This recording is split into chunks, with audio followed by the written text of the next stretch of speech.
Eu acho que não existe um momento melhor pra gente analisar todo o cenário político brasileiro e ver o quão complexo ele é do que o que tá acontecendo agora. Bom, basicamente o ex-presidente Lula acabou de ser solto e isso tá gerando uma euforia gigante por parte das pessoas que simplesmente estão muito felizes ou muito tristes. E também, claro, vai ter aquela parcela que tá indiferente a isso. Quando você tá indiferente a isso, ou você é niilista demais ao ponto da política, ou você simplesmente já ganhou como tudo funciona na política brasileira praticamente desde sempre. Há um tempo atrás, eu publiquei um texto no Facebook falando sobre problemas complexos exigindo soluções complexas. Esse vai ser assunto para outro vídeo. Hoje eu só quero fazer um pouco uma análise bem breve do cenário atual político brasileiro e refletir sobre como isso impacta a vida das pessoas. Eu tenho dito que a polarização na política ela é algo inerente para todos os países e para qualquer jogo político que você quer formar. Aliás, se você quer uma direita, você precisa de uma esquerda. Se você quer ter uma ideia liberal, com certeza vai ter alguém com uma ideia conservadora para fazer afronta a você. Não é à toa que as ideias liberais, como aborto, questões de gênero, estão sendo muito mais discutidas em um governo conservador do que quando era no governo de esquerda. Aliás, a pauta humanitária acabou se tornando de esquerda porque ela só veio à tona quando Bolsonaro apresentou falas machistas e etc. O que acaba sendo um pouco ruim, porque eu particularmente não acho que a pauta humanitária deveria ter um viés político, eu acho que ela deveria ser apenas uma pauta. Na verdade, eu tenho uma questão política um pouco complicada de explicar, então eu não quero entrar muito a fundo nela, não nesse vídeo. Por quê? Aliás, a questão central aqui é por que o Bolsonaro tá feliz com a soltura do Lula? Bom, na verdade no Brasil a gente tem um percentual, que, se eu não me engano, é cerca de 78% dos presidentes da república se reelegem. Então, é muito provável que o Bolsonaro se reeleja por mais que ele só tenha feito e falado bosta. Aliás, a gente viu isso por muito tempo, praticamente vem acontecendo desde quando eu nasci, então não seria nenhuma novidade se ele se reelegesse mesmo tendo feito tanta bosta. É muito incrível como mesmo os políticos fazendo bosta, eles continuam sendo aclamados e endeusados pelas pessoas. Na verdade, isso é justamente o que a política busca. A polarização e endeusação, não sei nem se a palavra existe, a transformação do político em um deus, em algo inalcançável, em uma figura divina, até algo meio sobrenatural. O grande problema é que as pessoas acabam escolhendo políticos como se fossem um time de futebol, sabe? Torcendo sem necessariamente entender muito a fundo o que está acontecendo, ou até se mascarando e se privando de problemas reais que isso traz. Por exemplo, quando você torce pro Corinthians, você tem os seus argumentos para estar torcendo pro Corinthians, por mais que outros times tenham mais mundiais, por exemplo, do que ele. Você pode torcer pro São Paulo, pro Palmeiras, mesmo o Palmeiras não tendo mundial, você continua defendendo outros argumentos, ou você simplesmente torce porque você quer. O grande problema da política é que você não tá torcendo, ela não é um entretenimento, e eu não acho que isso seja bom. Claro, as pessoas acabam ficando um pouco mais politizadas. Isso poderia ser bom se a gente não vivesse no século, entre aspas, da desinformação e a gente não tivesse tanta fake news rolando por aí.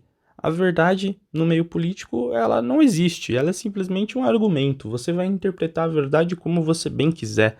Não é à toa que o Lula tá solto depois de ter roubado, que as pessoas apoiam o Bolsonaro depois dele ter falado bosta. Não é à toa que o PT ainda existe de uma maneira muito forte.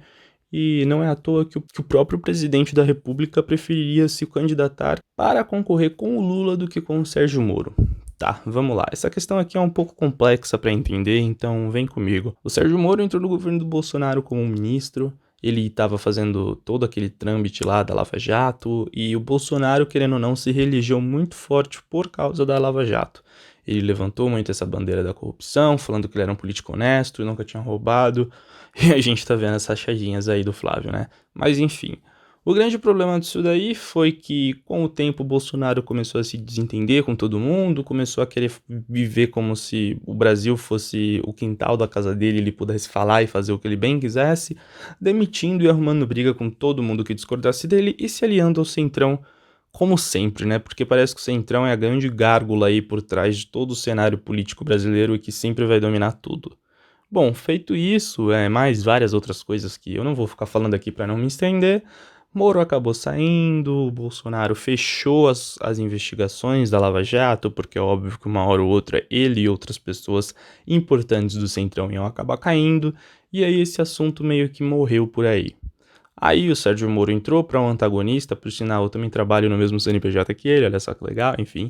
E aí ficou meio que todo um debate em torno do Sérgio Moro, se ele iria tentar se candidatar para a presidência ou não, e se ele seria um bom oponente para o Bolsonaro.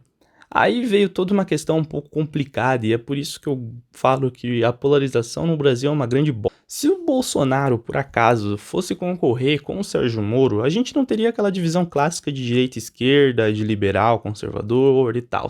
A gente teria uma grande parcela da direita querendo ir com o Sérgio Moro. A gente teria uma grande parcela dos próprios conservadores que apoiam o Bolsonaro, mas que também apoiariam o Sérgio Moro porque ele não fez ou falou tanta cagada quanto o Bolsonaro.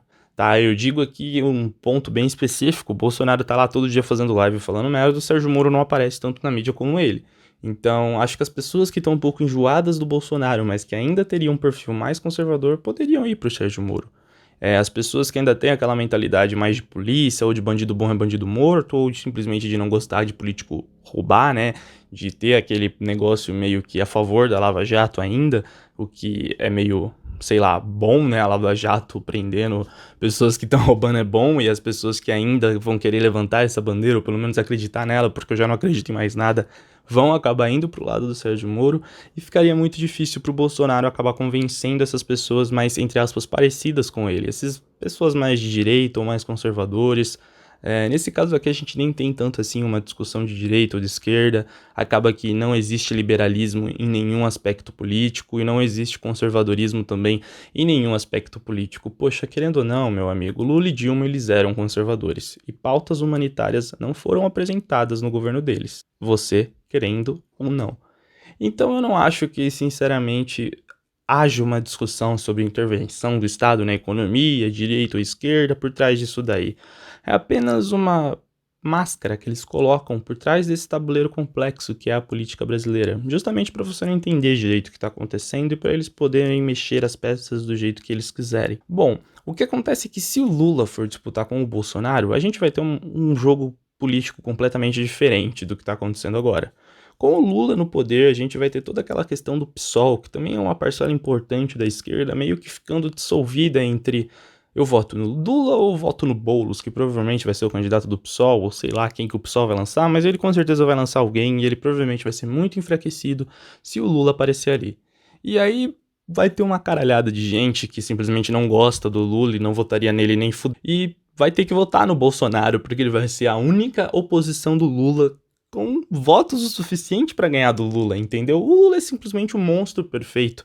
E é por isso que eu falo, a gente não tem opção na política, a gente não poderia ter eleito outra pessoa, porque simplesmente outra pessoa não iria ganhar, outra pessoa não ia conseguir a quantidade de votos necessários, a gente não ia mudar todo o cenário político só com a internet, como as pessoas falam que acontece com o Bolsonaro. O Brasil ainda é um país muito pobre, ainda é um país muito periférico e muitas pessoas não têm acesso à internet ou não ficam tanto tempo em redes sociais ou em grupos de WhatsApp recebendo fake news. Admito que uma grande parcela sim, mas não todo mundo, não o suficiente para mudar o jogo político brasileiro, não o suficiente para você poder, sei lá, causar uma revolução na política ou colocar na cabeça dessas pessoas que é importante elas mudarem a ideia de voto, não ir para um desses dois extremos que vão aparecer com maior percentual de votos. Poxa, se você vai ter lá na urna só o Lula ou o Bolsonaro praticamente sendo votado, você não tem opção, cara. É a mesma coisa, as pessoas falam, pô, em 2018 vocês tiveram opção, você não tinha opção. Ou você votava no Bolsonaro, ou você votava na Haddad. A gente já tinha um antipetismo muito forte, a gente já tinha um anticonservadorismo do Bolsonaro muito forte. Você não tem opção. Esse é o ponto final. Ah, mas você tem porque são as pessoas votando. Mas as pessoas estão votando por causa de causas políticas muito grandes, de nomes políticos muito grandes, de muitas pessoas que não entendem o jogo político e que vão acabar votando em PSDB ou em PT por simplesmente eles serem partidos grandes e não vão entender direito o que está acontecendo. É impossível você mudar a mentalidade da sociedade como um todo para que isso não acabe acontecendo, para que essa polarização não acabe se tornando algo incontrolável. Então é muito melhor para o Bolsonaro um adversário no extremo oposto, que aí seria a esquerda, é o adversário ideal, é necessariamente com quem ele precisa concorrer, porque as pessoas gostam menos do Lula na cabeça do Bolsonaro do que do Moro. É muito mais provável que você votasse no Moro do que no Lula, se você votou no Bolsonaro, por exemplo.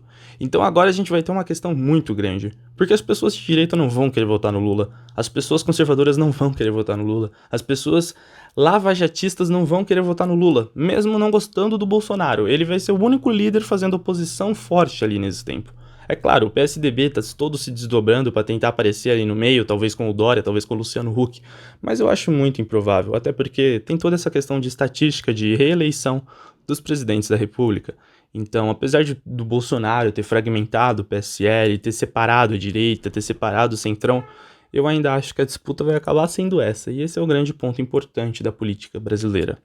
E é aí que eu fico meio niilista e inconformado com como as pessoas vão simplesmente se polarizar e torcer para isso como se fosse um time de futebol.